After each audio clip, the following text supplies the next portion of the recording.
These are strange times, but we think better things are coming. It's a nice thought. I hope we're right.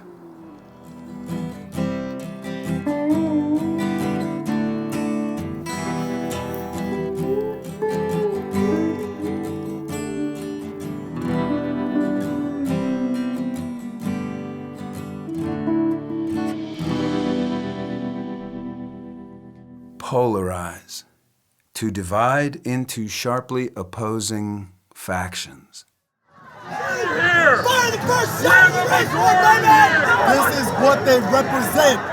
It's said we are polarized. Hard to argue with that. And here's something else we can agree on. America is tearing itself apart. It's sad, and it scares the hell out of me. So I'd like to tell a story of how my community, Louisville, Kentucky, is attempting to come to terms with the polarization of today, the sins of the past, and our hope for the future. As a writer, I've been telling stories about Louisville most of my life, and this is how I see it.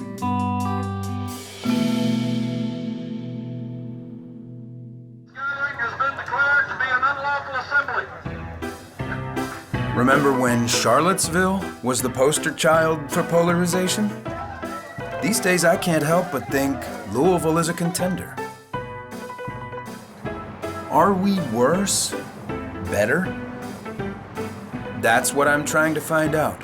Who are we? What is it that makes us a community? Maybe it's geography or business. How about the people themselves? Is it about going to church or not?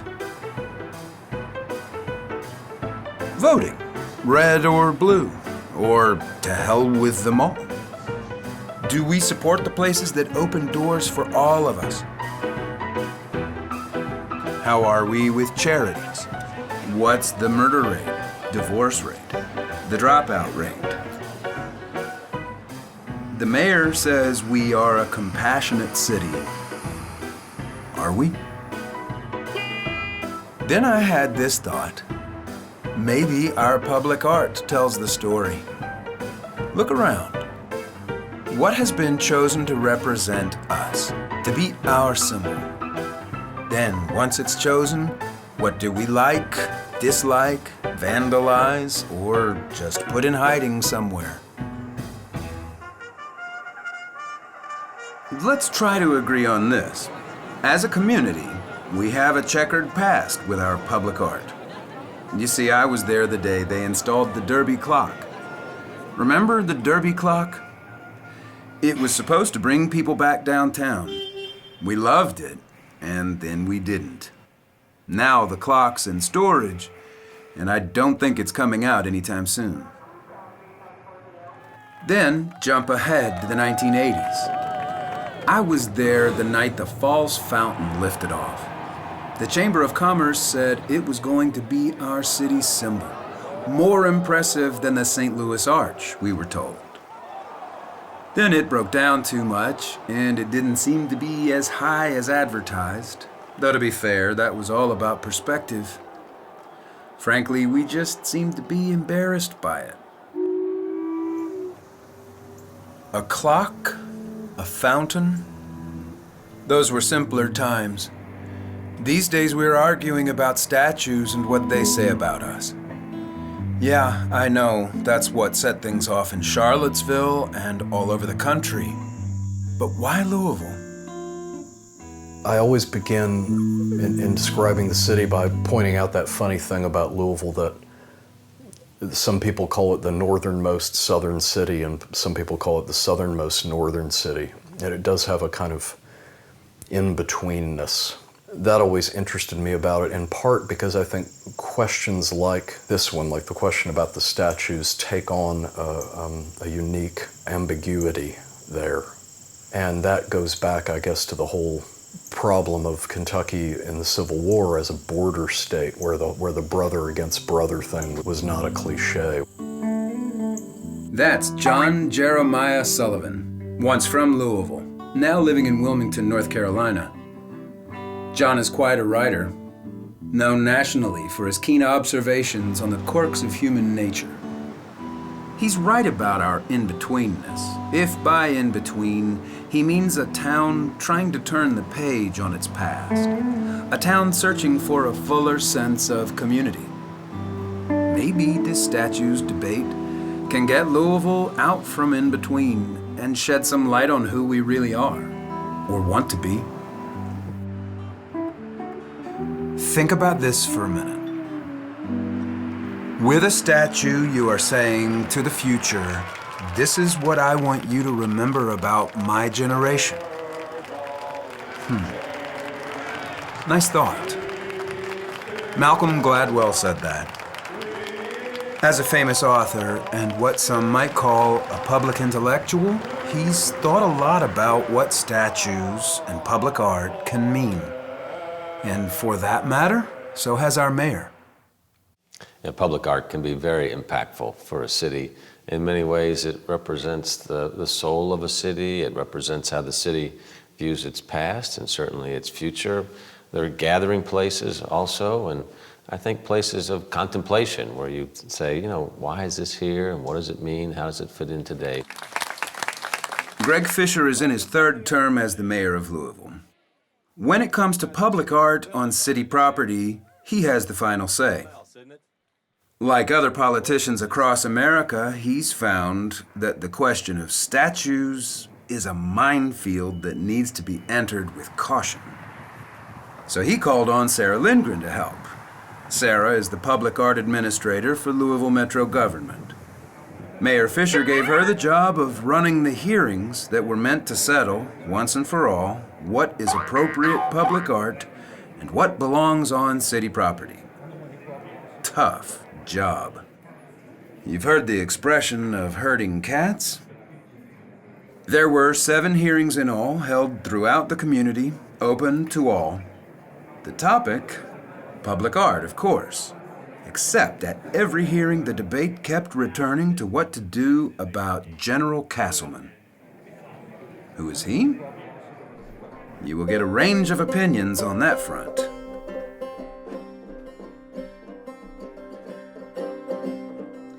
And the historical context of this man on a horse is simple. It is a registered Civil War Confederate monument. I can understand somebody throwing paint on General Castleman's statue if they were told this is the statue of a Confederate general. This is misinformation. Honoring Castleman with the statue is tantamount to honoring George Custer and Adolf Hitler. We are doing knee-jerk reaction to misinformation. He represents what Lincoln and Grant and Sherman and all of the Republicans who were for a Reconstruction South that brought people in rather than turning them away and making them enemies for life, their families enemies for life. This is not Nathan Bedford Forrest, the founder of the KKK. In fact, Castleman was a moderate reformer, operating within the constraints of this segregated society. The subject of this statue is a complex human being. Castleman joined the late 19th century movement to reunite the country, so long as Northerners recognized Jim Crow practices and the folly of implementing racial equality.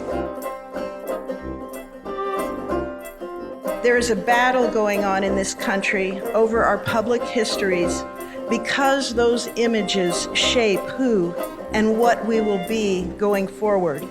It only reinforces a wound that we, along with many others in this nation, believe we all should be trying to heal. But the core issue here is the original meaning of the 1913 equestrian statue of General Castleman, whether or not it was intended as a Confederate memorial or an attempt to perpetuate bigotry and racism. It was not. The only people who believe these statues today are symbols of white supremacy are those on the extreme right and those on the extreme left.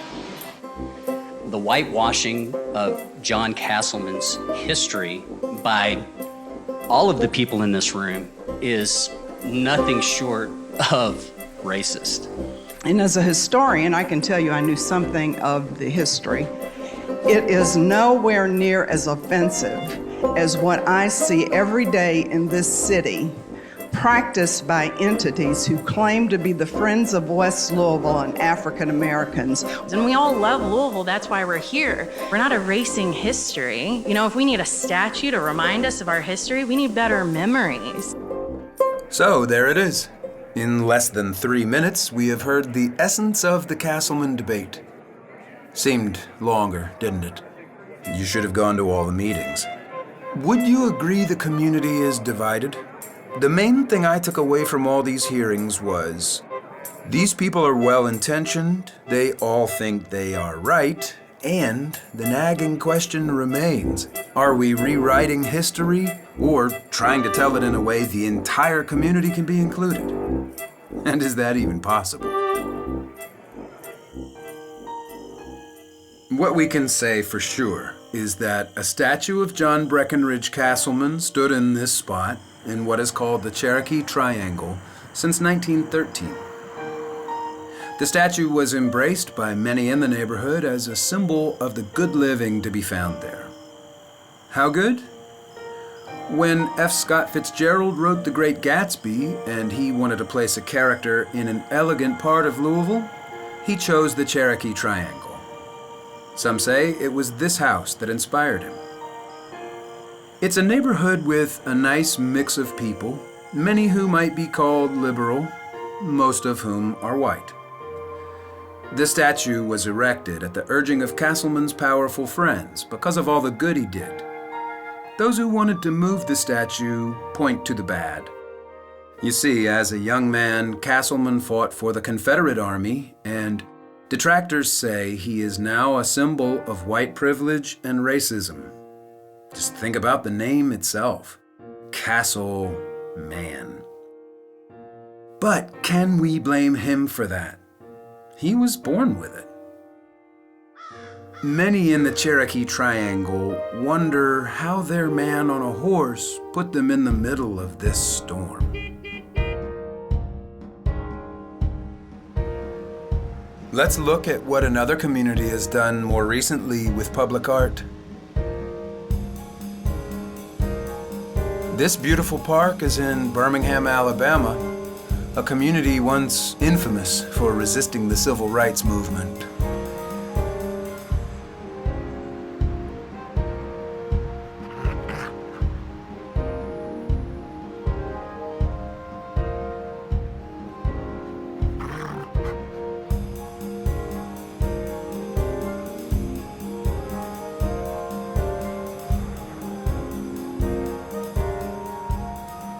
You know, it was once called Bombingham because of the terrible violence that marred the struggle for equality there.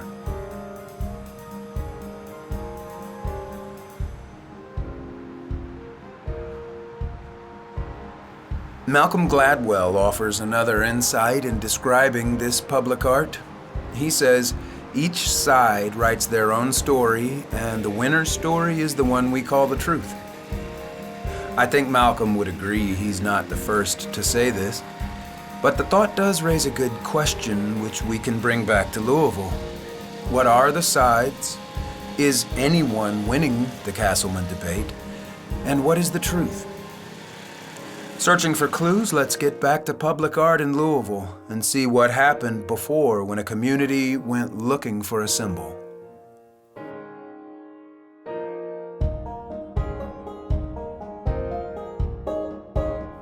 This is Barney Bright. Now, there was a sculptor. Among other great work, he created the Derby clock in 1975. That's the one community leaders hoped would help our struggling downtown. The white folks were fleeing to the suburbs. Could anything bring them back? They said what we're looking for in a design to go downtown is something that says Louisville, Kentucky. You're in Louisville, Kentucky. And they actually used the words, we wanted to strong enough to bring people off the expressway to come see it. So maybe that's what the best public art does. attracts people, brings them together, gives them something to rally around. In the case of the Derby clock, it was not the answer for downtown decline. It did not seem to bring people together, and a lot of people did not want future generations to think it represented them. I've got a scrapbook of letters to the editor where people wanted to throw it in the river. They wanted to blow it up. they wanted to kill anybody that put money into it and resented tax money going into it, all those things. So it did have a lot of people that didn't like it. Some of these people, I think, after it was up a while and they saw that it was not as ugly and as they thought it was going to be or whatever, I think they maybe came around. And over the years, I got the feeling that it had more friends than it had enemies. The negative reaction to the clock pales in comparison to what was said about the Falls Fountain, our other piece of public art the community fell out of love with. But I think we all know that negativity was more about how people thought the art looked. When we talk about General Castleman, most all agree it's a fine piece of art. At least some of the community's most gifted sculptors do. Castleman, on the other hand, I think is just a superb piece of sculpture.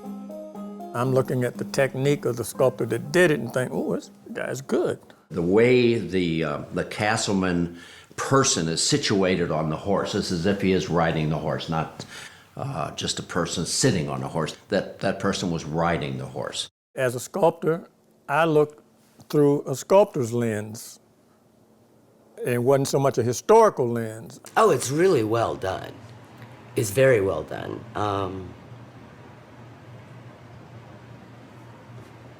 But it is another white guy. I mean, we were really shy of white guys around here. I don't know how they did it all by themselves. It's a miracle. Here's Dawn Yates at work, and she makes a fair point. There are a lot of statues honoring white guys in Louisville, and every other city in the Western world, for that matter. But let's try to get past gender, race, and artistic technique. It seems obvious the Castleman problem really comes down to his years as a Confederate soldier and today's politics. But then, all of a sudden, when that undercurrent of the Confederacy thing came up, I thought, oh, Lord, shoot, oh, God, okay, well, all right. So understanding why they were put there to be intimidation for my people, I'm out. You know, it's not so much about Castleman and Louisville as it is about Trump and Charlottesville. Some of the same things that surfaced there are present throughout American society, including in Louisville. We had our own monuments. We had our own concerns about white nationalists. We had our own suppression of black voices over the years. We had those symbols with us. James Pritchard and David Horvath have followed this debate closely. You could also say intensely. At most every meeting, they made their feelings felt with force, but also with respect. For Pritchard, it's about honoring what he sees as facts. For Horvath, it's more about what he believes Castleman has come to stand for. Now we're looking at the interpretation of Castleman with the lens of the present day and what this symbol means, whether he's been a whitewashed Confederate soldier or an upstanding, citizen who had something to do with the park system. I don't think those are the issues at this point. The point is, what kind of symbol has it become in our community, and is it divisive? Presentism is a word that's brought up a lot these days with these arguments, and essentially it's judging people in past times on our contemporary values. Contemporary values? What are they, and what do they have to do with the general? That seems to be what Mayor Fisher is wrestling with. General Castleman in particular is a much more complicated piece to evaluate, let's say, than the Confederate symbol that was by U of L's campus. Oh yes, the Confederate Monument. A good example of contemporary values in action. Some backstory would be useful here. In 1895, a memorial to the Confederate dead was erected in the middle of a busy street near the campus of the University of Louisville.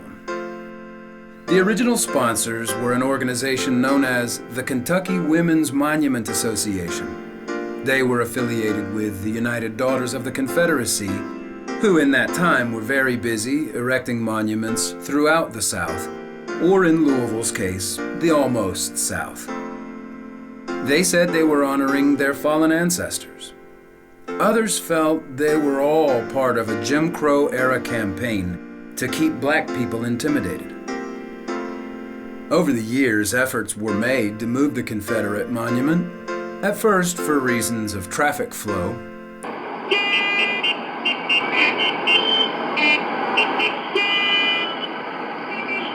and later at the urging of civil rights leaders. In both cases, the efforts were resisted. One mayor in 1948, an otherwise progressive gentleman who lived near the monument on a street called Confederate Place, no less, aggressively blocked removal of the monument. This same mayor in 1948 proudly waved a rebel flag while leading a delegation of Louisville business elites to Madison Square Garden to watch a basketball game between the University of Kentucky and the University of Louisville. Today, the love of basketball continues, but nostalgia for the lost cause has faded for most. The pre-Civil War period could no longer be romanticized as an idyllic time when the living was easy, because that easy living was built on the backs of millions of slaves.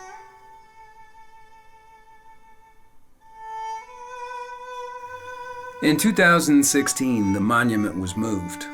Now it's in Brandenburg, Kentucky, overlooking the Ohio River. You know, while not an artistic triumph, this model of Confederate monument was popular. It was produced by the Muldoon Memorial Company, based right here in Louisville. An identical version of this statue stood on the grounds of the Capitol in Raleigh, North Carolina. Nearby was one of Henry Lawson Wyatt, the young private who was the first Southerner to die in the Civil War. There was also a tribute to Confederate women. Checking the dates for all these monuments, you'll see they were all dedicated around the same time, the late 19th and early 20th centuries. It was a time when celebrating the lost cause of the South went hand in hand with Jim Crow laws and rigid segregation.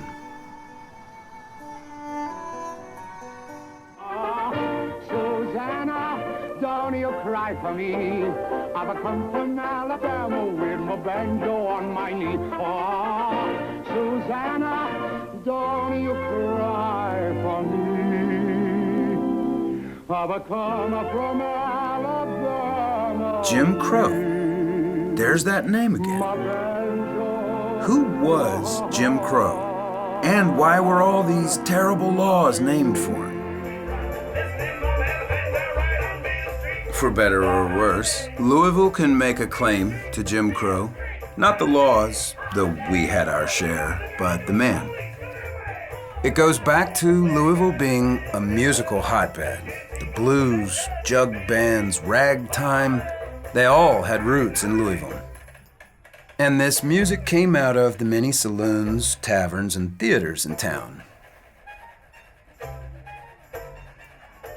In 1830, a struggling actor named Thomas Rice was performing at the City Theater, one of Louisville's finest. Rice developed a character for his act named Jim Crow.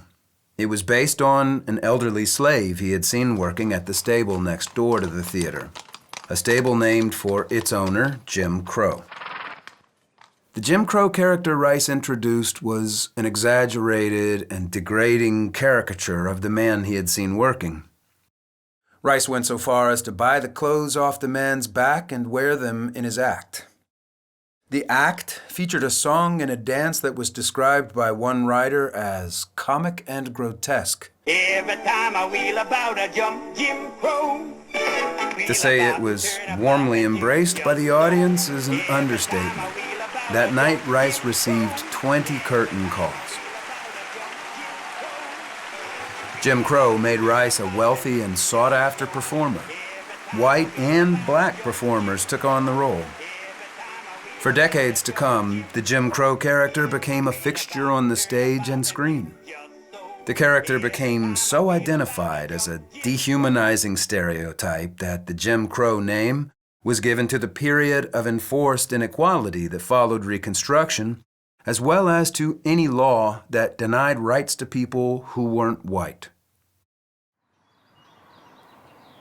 So it's understandable if any statue erected during the time of Jim Crow is eyed with suspicion, if not outrage, by those wanting to move beyond our history of racism.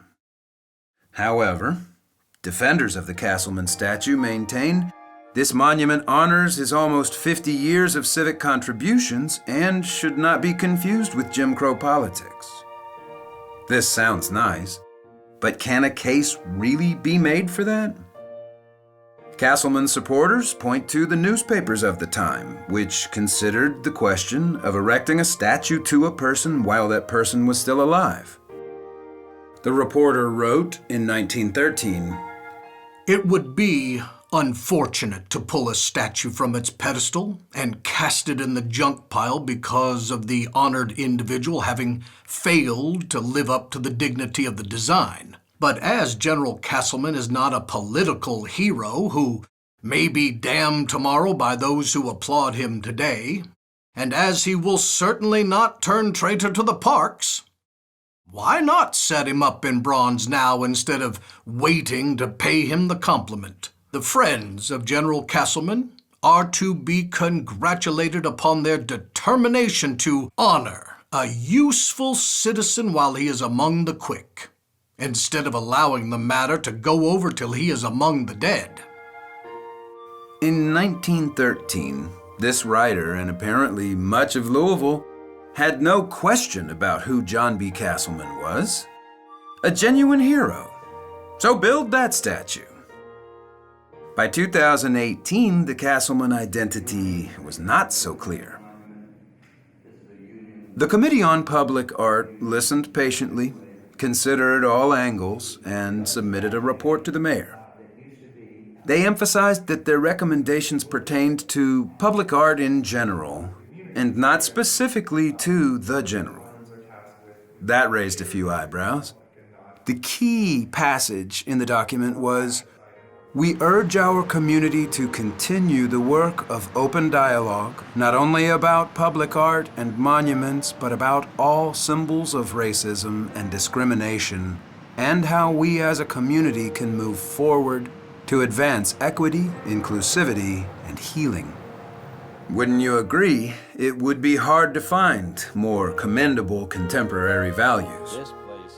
Mayor Fisher thanked the committee for their hard work, considered their conclusions, and then said, "It is time to move the Castleman statue out of the public eye." So that's that. Some celebrated the decision, but the Friends of Louisville Public Art did not. They were a new group formed to support public art in general, and as you might guess, one general in particular. They contested the mayor's decision in court. When the case would be decided was anybody's guess. So who was the real John Castleman? It seems identity can be hard to pin down. Just consider the saga of the Derby clock. There's a very interesting story about the Derby clock that I'm not sure is remembered anymore in Louisville, but it really gets at the weirdness of what we're talking about and the difficulties involved when you try to speak for a city with a statue. Remember John Sullivan from earlier? He pointed out Louisville's tug of war between North and South, and how this can complicate a lot of things, including a community's identity. Barney Bright, the sculptor who created the clock, really wanted one of the figures identified to be African American. He wanted that segment of the community to be represented. And he chose a figure named Ben Harney, very interesting musician and very interesting character in American musical history. Ben Harney put out some amazing recordings in 1898, including one called Mr. Johnson Turn Me Loose, that is about a local policeman who used to bust up gambling dens. Great song.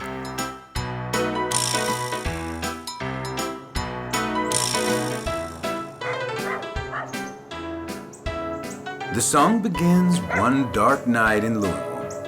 A policeman, Mr. Johnson by name, is walking his beat, which happens to include some very lively bars. Mr. Johnson had a problem with lively bars, and that's where Ben Harney made his living.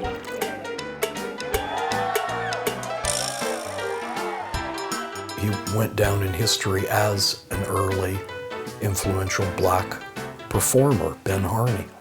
Now, this bar was on Green Street, and in those days, sometimes the police looked the other way on Green Street, but not in the song that made Ben Harney famous. Well, Barney Bright put him in the Derby Clock as the representative of black Louisville history, which was not a crazy or misguided thing to do. I mean, people call him the inventor of ragtime. He's a great Louisvillian, black musician.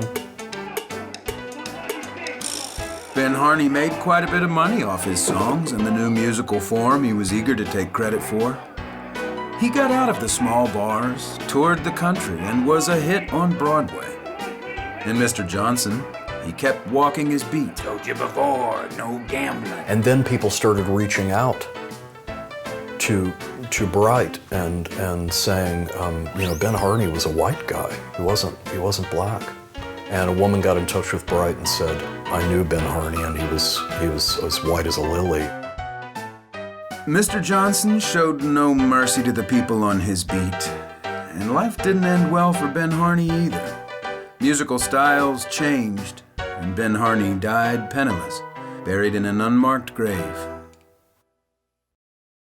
As I understand it, Bright sort of transformed him into Oliver Cook, the trumpeter, who wound up playing that role in the Derby Clock. But it just shows you how messy things get when you try to symbolize or speak for a human community, which is always going to be this evolving,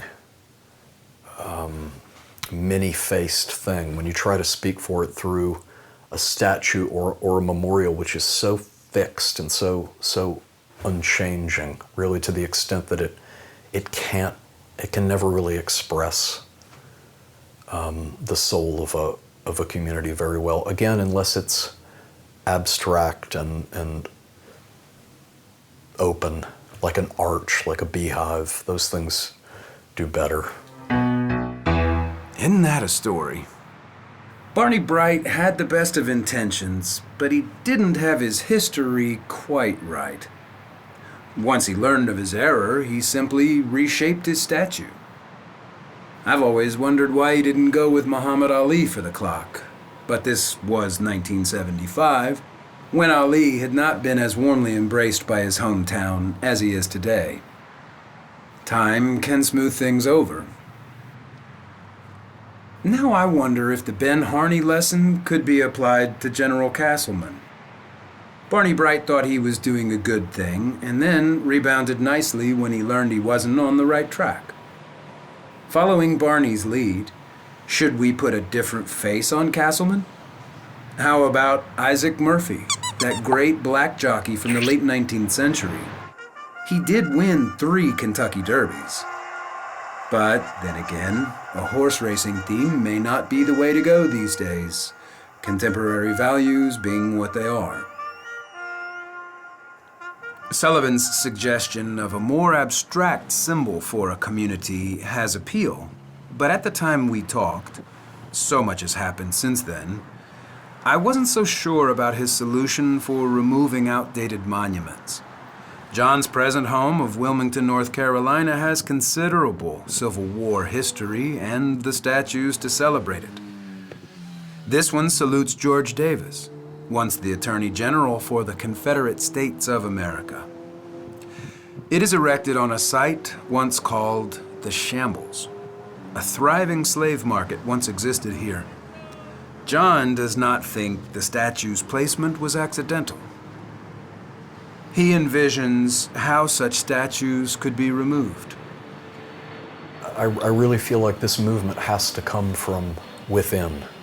I don't like the idea of police and soldiers coming in and tearing down these statues in the middle of the night in an almost surreptitious way.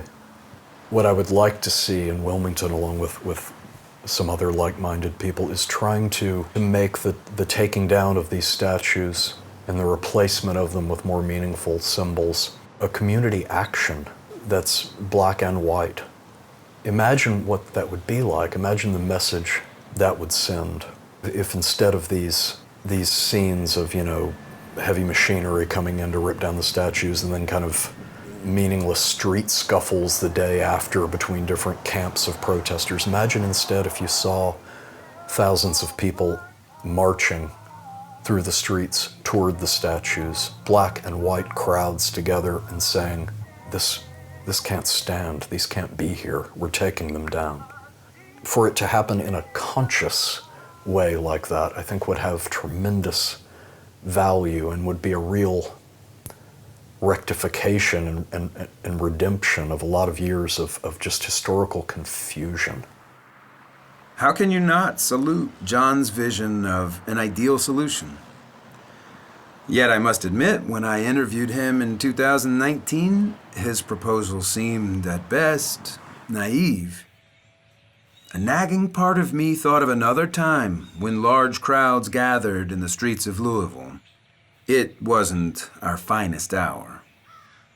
This is a monument the people of Louisville erected to honor Jenny Bowman.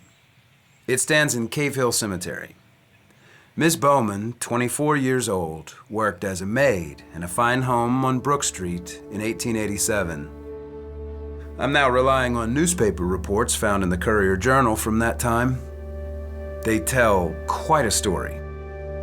On the morning of April 21st, Jenny Bowman was in the house alone when robbers broke in. She resisted them, was beaten, and later died from her injuries.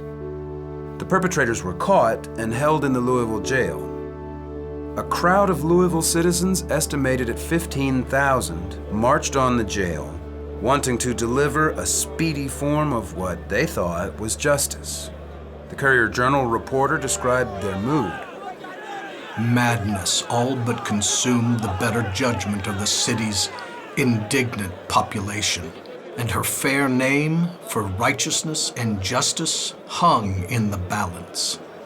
The militia was called out, led by none other than at the time he was a colonel, John B. Castleman. He led the militia in stopping the crowd from executing their will. The inmates were later hung in the official manner.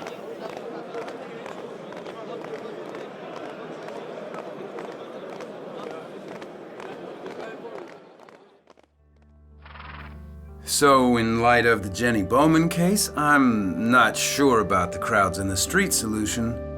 But before we move on, some other details are worth thinking about.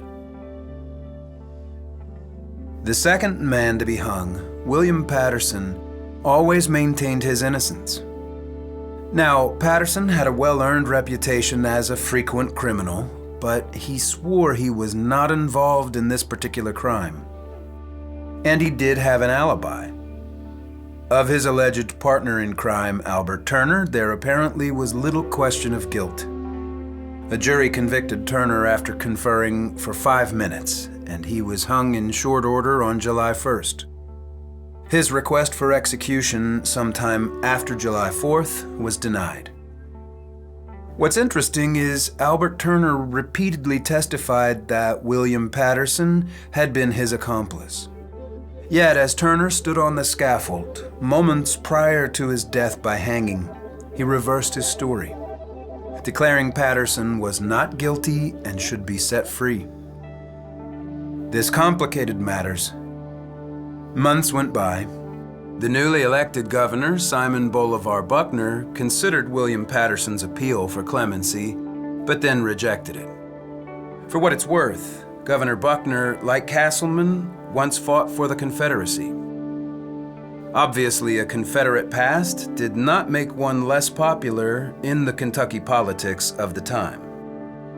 At any rate, his appeal denied, Patterson's execution was scheduled for June 22, 1888 at 6 a.m. According to the Courier-Journal, the morning of the 22nd, a crowd began to gather at 2 a.m.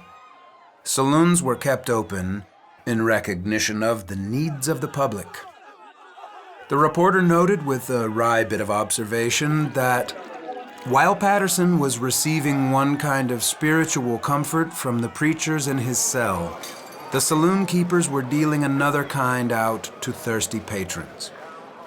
The reporter also made note of Patterson's unusual posture in prayer.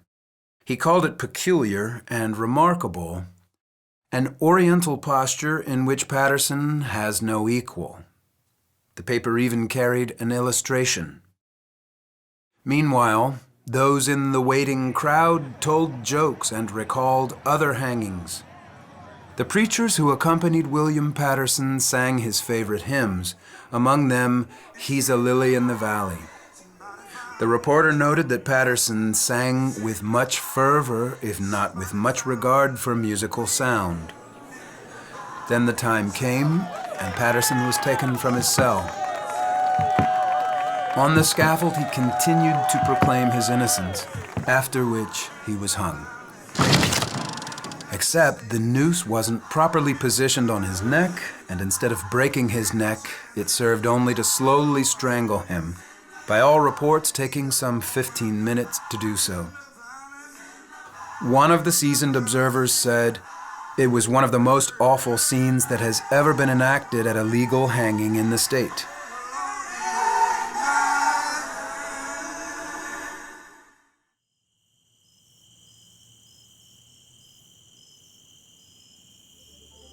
Murders and mobs and botched executions and bombings and white privilege and more white privilege generously seasoned with Jim Crow. Then there's the continuing reminder of all the Confederates in our closets.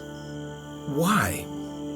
Why revisit such disturbing matters? There's this thought from one of our country's most admired writers, a man some call the conscience of Kentucky, Wendell Berry. He said, "You can't improve your history by hiding the evidence." Actually, Mr. Berry says he is quoting his brother John. And though he wasn't referring to Louisville history in particular, if I'm understanding his point, it could be applied. I take it to mean that one might be horrified by or even deny aspects of history. But if you can get beyond denial, there can be understanding of what moved people to behave in such a way. Then, it is hoped, you not only learn the right lessons, but also act upon what you have learned. It can be painful, but can progress come without it?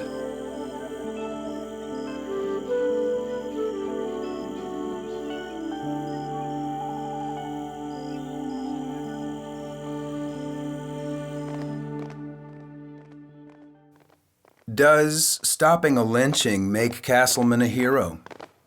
Actually, with the help of the militia, he stopped several lynchings and a riot in Frankfort. Does this and his other civic contributions make him worthy of a statue? As we've seen, in his day, many thought so. But answer this. When his statue was erected in 1913, would there have been the same impulse to honor York, the black man who played an important role in the Lewis and Clark expedition? Ed Hamilton is the creator of the York sculpture. His work, locally and nationally, has received much acclaim. Like so many other area sculptors, Ed got his start with Barney Bright. You know, Ed even helped with the Derby clock.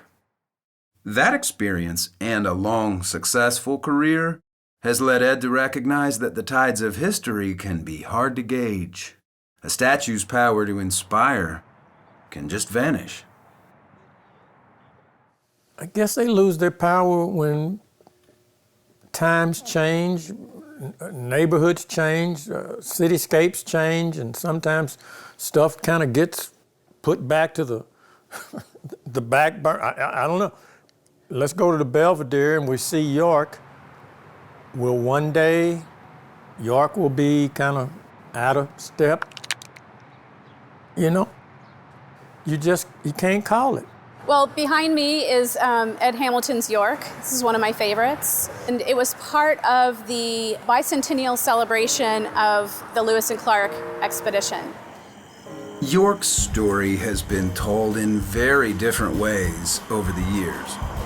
Dr. Darrell Milner, professor emeritus of Black Studies at Portland State University, described the extremes as either Sambo or superhero.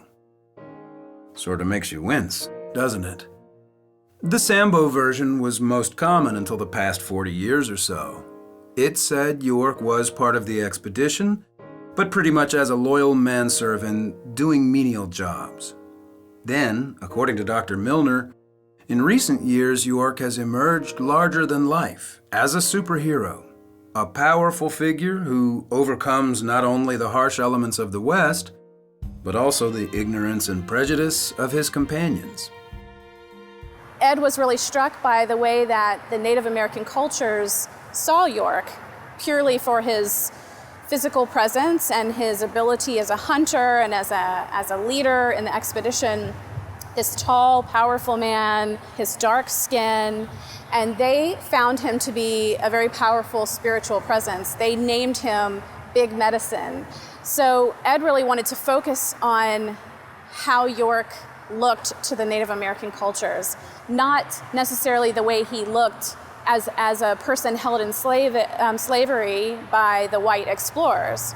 And so that is why we see York in this very powerful stance, looking over the river with his arms bare, his rifle, his tools on his belt, using that powerful gaze of a hunter and as a leader of the expedition through the territory, and even the heavy brow that would have been seen on a man from Africa.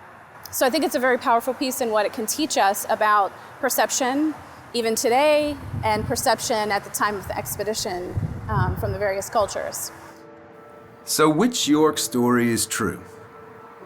In these times of alternative facts, it's hard to say. But I suspect that as with so many cases, the truth is probably found somewhere in between. And you know, though the stories of York and Castleman are very different, it is interesting how each has been shaped by contemporary values. York went from Sambo to superhero. Castleman, once the model of Southern manhood, is now seen by some as Bull Connor on horseback. As with York, the Castleman reality is probably somewhere in between. So, a question worth considering is, did General Castleman simply fall out of fashion, or have we evolved so much as a community that we can no longer tolerate his failings? Are those working to move the statue wanting to sweep an uncomfortable part of Louisville's past under the rug? Isn't that in itself a form of privilege? Out of sight, out of mind. On the other hand, are those cherishing Castleman as a pillar of the community glossing over a very obvious point? The community of his time was built on a Jim Crow caste system. Is either group perpetuating a lie? Louisville's lie.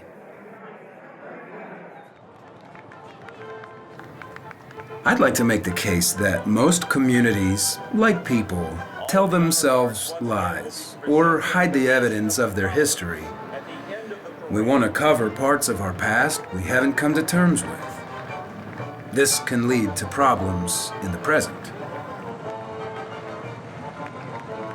For instance, John Jeremiah Sullivan's city of Wilmington had a whopper of a lie. In 1898, a group of white citizens, unhappy with the prosperity and growing power of Wilmington's black citizens, decided to try to turn back the clock. And they did a pretty effective job. They unseated duly elected government officials and then forcibly removed or killed hundreds of black Wilmingtonians. It's now acknowledged as a coup d'etat, the only one ever recorded in our American democracy. It is only in recent years the event has been more fully explored. A memorial site has been established remembering the victims. The author of a recent book about the incident drew hundreds to a reading at the Wilmington Library. It seems many in Wilmington have come to terms with their lie, or at least one of them. Wilmington's lie has been confronted in public and in public art. And yet, the work goes on.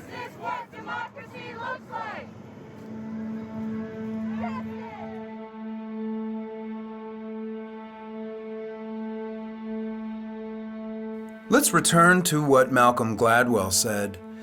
With a statue, you are saying to the future, this is what I want you to remember about my generation. For better or worse, the life of John Castleman spoke to the early 20th century. York speaks to us today. In a less polarized time, there might be room for both in our community's public art landscape, in our community's memory. Not today, though. We leave it to the courts to decide.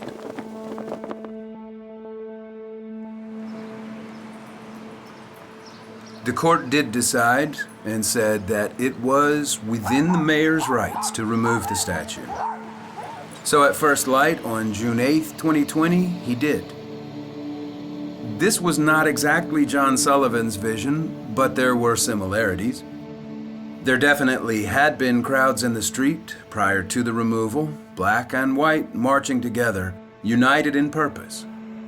Louisville, like most of the nation, had been convulsed with protests due to the violent deaths of George Floyd, Breonna Taylor, David McAtee, and the ghosts of countless victims over the years.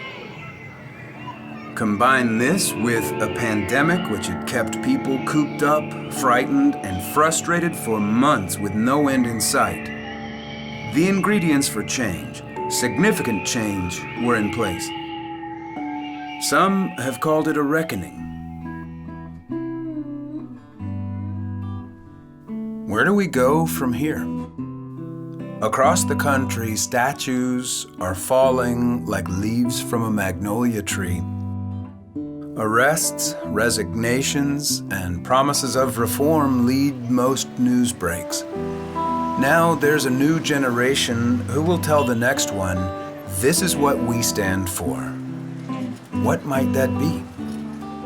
Will recent events bind old wounds and launch us toward a better, less polarized future?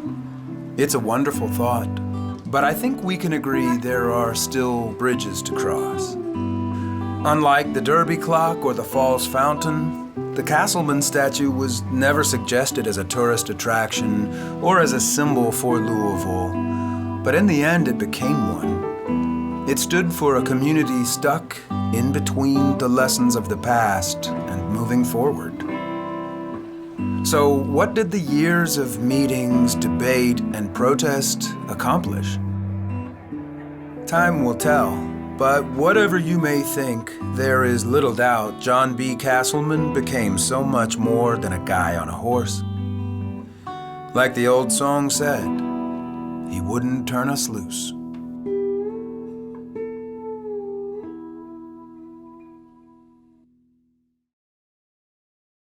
And now, just a few more thoughts. This story began with me wondering about polarization and if we could still expect better things to come. And why wouldn't we? It's all part of the American dream, right?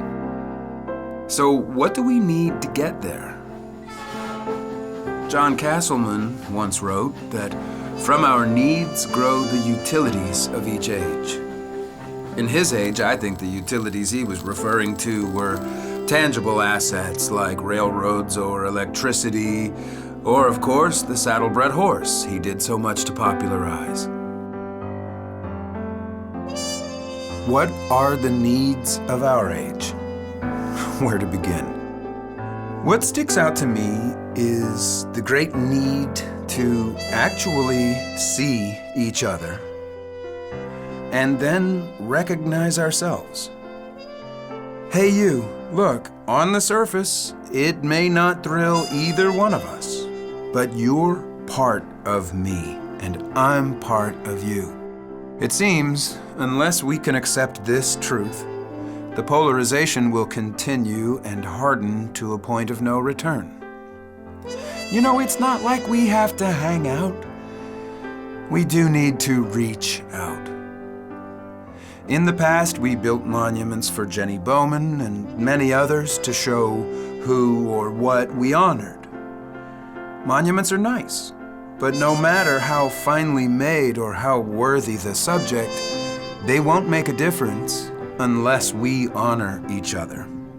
That's with all our differences, our shortcomings, our accomplishments. There will be crises, and they must be addressed.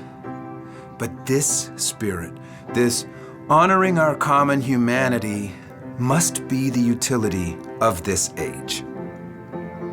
Yeah, I know how simplistic that sounds. It is hard, and it's obvious we don't have much practice. But if we could pull this off, or at least make a beginning, then maybe better things will be more than words and a dream.